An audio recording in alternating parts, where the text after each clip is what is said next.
Salve, salve galerinha, salve, salve meu povo, professor Paulo Teres falando diretamente para o canal Mais História com Paulo Teres, canal direcionado para a resolução de questões de provas de vestibulares. E nessa oportunidade nós estamos resolvendo a prova do Enem 2021, né, uma prova muito interessante, repleta de questões bem bacanas para que a gente possa abordar os conteúdos. Se você não conhece o canal, se inscreve, tem playlists fabulosas para você conhecer e também desenvolver técnicas de resolução de questões. Se inscreve, curte, compartilha e se você quiser, por exemplo, resolver a questão antes mesmo de ver o meu comentário, ela está na descrição do vídeo.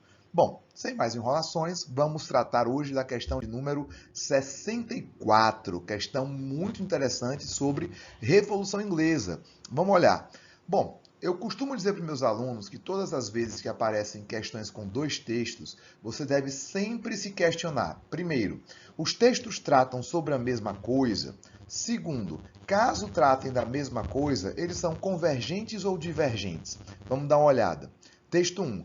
Macaulay enfatizou o glorioso acontecimento representado pela luta do parlamento contra Carlos I, em prol da liberdade política e religiosa do povo inglês. Significou o primeiro confronto entre a liberdade e a tirania real, primeiro combate em favor do iluminismo e do liberalismo. Então aqui a gente já tem algumas coisas muito interessantes, né? Por exemplo, ele está dizendo, né, Macaulay enfatiza que a Revolução Inglesa, como ele está mencionando aqui, foi uma luta não só por liberdade política, mas também por liberdade religiosa, que abrangeu ali um embate entre o parlamento, tá? Como ele destaca aqui, e o rei. Tá? Então você tem aqui o parlamento e o rei, são duas instituições em confronto, duas instituições em conflito, uma representando os valores liberais, os valores do iluminismo, nesse caso, né, a liberdade individual, a liberdade religiosa, e o outro representando, no caso do rei, o absolutismo. Beleza? Então aqui ele traz uma informação sobre a Revolução Inglesa. Vamos olhar o texto 2. A Revolução Inglesa, como todas as revoluções, foi causada pela ruptura da velha sociedade e não pelos desejos da velha burguesia.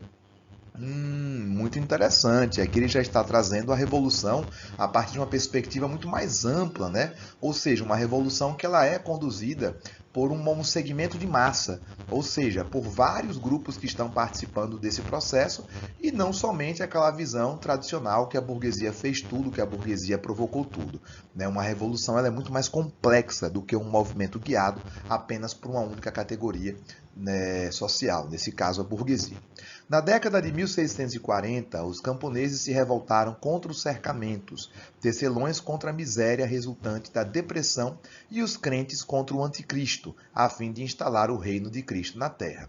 Então veja só, primeiro, ele fala que a Revolução Inglesa, tá, foi causada pela ruptura da velha sociedade. Ou seja, é um movimento de massas, tá? Um movimento de massas. Ah, Paulo, mas é um movimento que foi considerado burguês. Sim, foi considerado burguês, mas porque a burguesia ela é a grande vitoriosa do movimento, não quer dizer que ela é a única participante.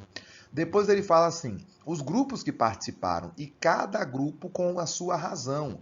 Então nós temos os camponeses que estão lutando contra os cercamentos, os tecelões que estão lutando contra a miséria, e os crentes, né, que estão lutando contra aquilo que eles enxergavam como anticristo, provavelmente é uma ideia aqui de luta religiosa, que eles estão em defesa da sua própria fé.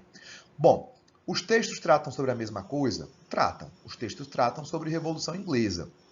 Os textos tratam da mesma forma? Não. No texto 1, a gente tem um movimento representado como se fosse um movimento como um todo liberal, burguês, em prol das ideias iluministas.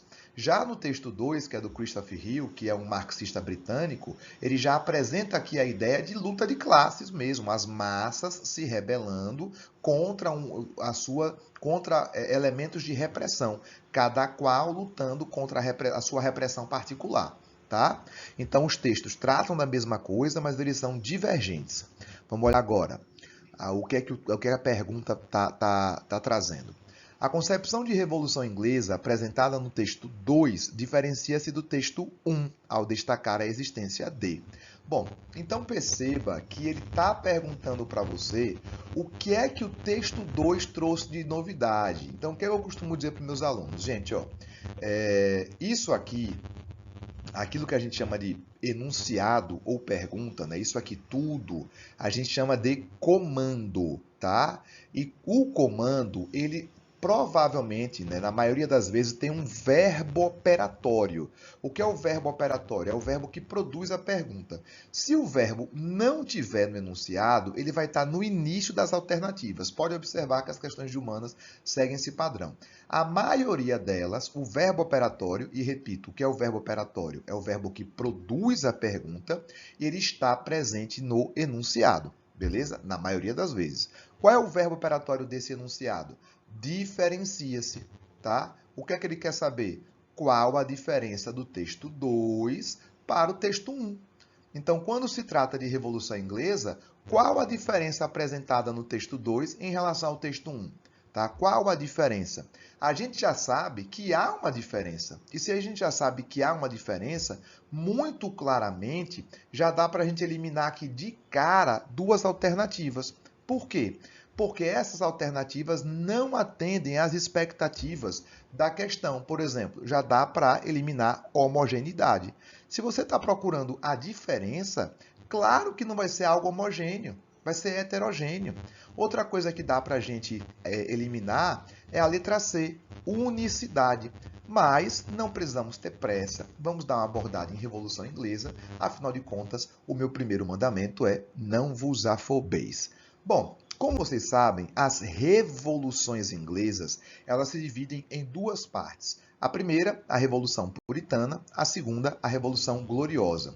Durante as revoluções inglesas, o que é que nós percebemos? Que há um embate, uma luta entre duas instituições. De um lado, nós temos o rei, que representa o absolutismo, que já estava enfraquecido na Inglaterra. Afinal de contas, desde que a rainha Elizabeth morre, desde que a dinastia Tudor chegou ao fim, não morreu apenas uma rainha, não morreu apenas uma dinastia. O absolutismo como modelo político na Inglaterra se enfraqueceu. Afinal de contas, na Inglaterra, o absolutismo ele tem uma tradição muito recente. Observe que o histórico de monarquia inglesa é monarquia parlamentar, tá? Desde a Baixa Idade Média que o parlamento já gozava de um certo poder. E esse poder, ele foi perdido, ele foi enfraquecido, o poder do parlamento, porque a nobreza mergulhou numa série de guerras, como por exemplo a Guerra das Duas Rosas, e além disso nós tivemos a Reforma Protestante, o que acabou concentrando o poder na dinastia Tudor através do Henrique VIII. Depois do Henrique VIII, quem assume o governo é a rainha Bloody Mary, né, a Maria Tudor, e depois da Maria Tudor, Elizabeth, que representa o ápice do absolutismo na Inglaterra. Bom, como diz o ditado, o último brilho de uma lâmpada é sempre o mais intenso, né? Então, o último brilho do absolutismo na Inglaterra, ele foi Elizabeth. E ele foi o mais intenso. O absolutismo chegou ao ápice na Elizabeth. Quando ela morre, né, o absolutismo entra em decadência. E aí o parlamento vê naquele cenário a possibilidade de recuperar o poder perdido. Então, o que foram as revoluções inglesas? As revoluções inglesas elas consistiram num processo histórico, num fenômeno histórico marcado pela luta entre duas instituições. De um lado, o rei, que desejava manter o absolutismo alcançado, e do outro lado, o parlamento, que desejava derrubar o absolutismo instituído.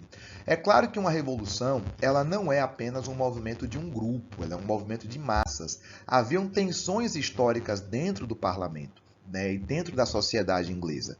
Essas tensões eram caracterizadas basicamente pela luta entre categorias sociais. Por exemplo, os protestantes estavam brigando, né, por mais liberdade religiosa. Afinal de contas, após a morte da rainha Elizabeth, a liberdade religiosa que existia na Inglaterra, ela foi banida. Então, protestantes, principalmente protestantes calvinistas, passaram a ser perseguidos na Inglaterra, mas também havia profundas tensões no campo. Afinal de contas, os camponeses estavam sendo expulsos da terra porque um grupo que a gente vai chamar de nobreza aburguesada e latifundiários progressistas, para aumentar os seus ganhos na produção de lã e na criação de ovelhas, começaram a invadir as terras comuns. Afinal de contas, o que eram essas terras comuns? As terras comuns elas consistiam naquela parte do feudo que era de utilidade comum, por exemplo, bosques,